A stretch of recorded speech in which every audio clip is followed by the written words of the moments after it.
सिर्फ 10 साल में 25 करोड़ लोगों का गरीबी से बाहर निकलना, क्या ये ऐसे ही हो गया होगा क्या?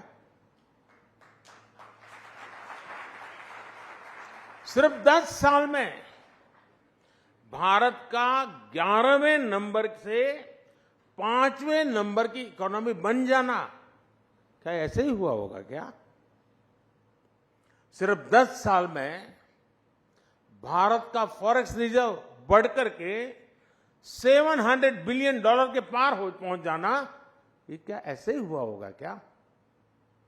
सिर्फ 10 साल में भारत का एक्सपोर्ट $700 बिलियन पार कर जाना, क्या ऐसे ही हुआ होगा?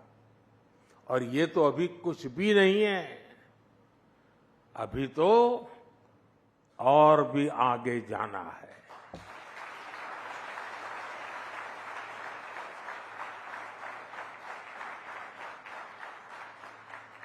साथियों, यहां बड़े बड़े जर्नलिस्ट मौजूद हैं, इंडस्ट्री के लोग हैं, सिविल सोसाइटी के दिग्गज हैं,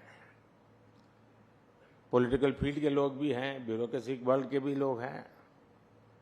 आप जानते हैं कि हमारे यहां सरकारों में ब्यूरोक्रेसी में काम कैसे होता रहा है। फिर वो एक फैक्टर क्या था जिसकी वजह से ये बदलाव आया? वो एक फैक्टर है नियत।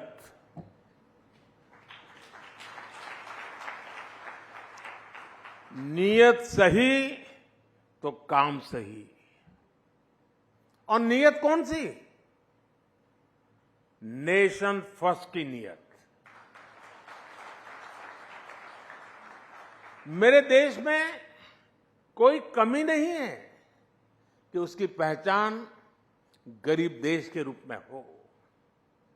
हम दुनिया के सबसे युवा देश हैं।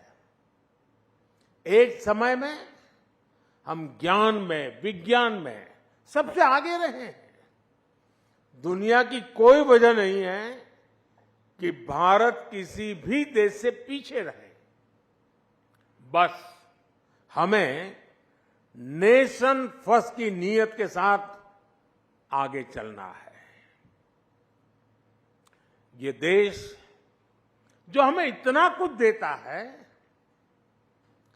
हम उसमें सिर्फ रहते हैं या फिर देश के लिए कुछ अलग करते भी हैं, ये फर्क बहुत बारीक है। लेकिन बारीक सा फर्क ही देश को आगे ले जाता है। जिस दिन आप अपने काम को देश के साथ जोड़ लेंगे,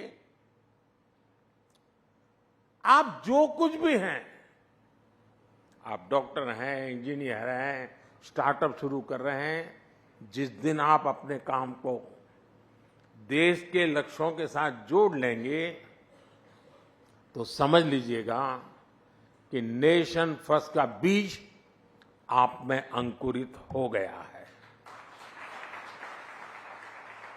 यही नेशन फर्स्ट का बीज आज सरकार में, सिस्टम में, हर व्यवस्था में, हर व्यक्ति में, देश के कोने कोने में राइजिंग भारत का आधार बन रहा है।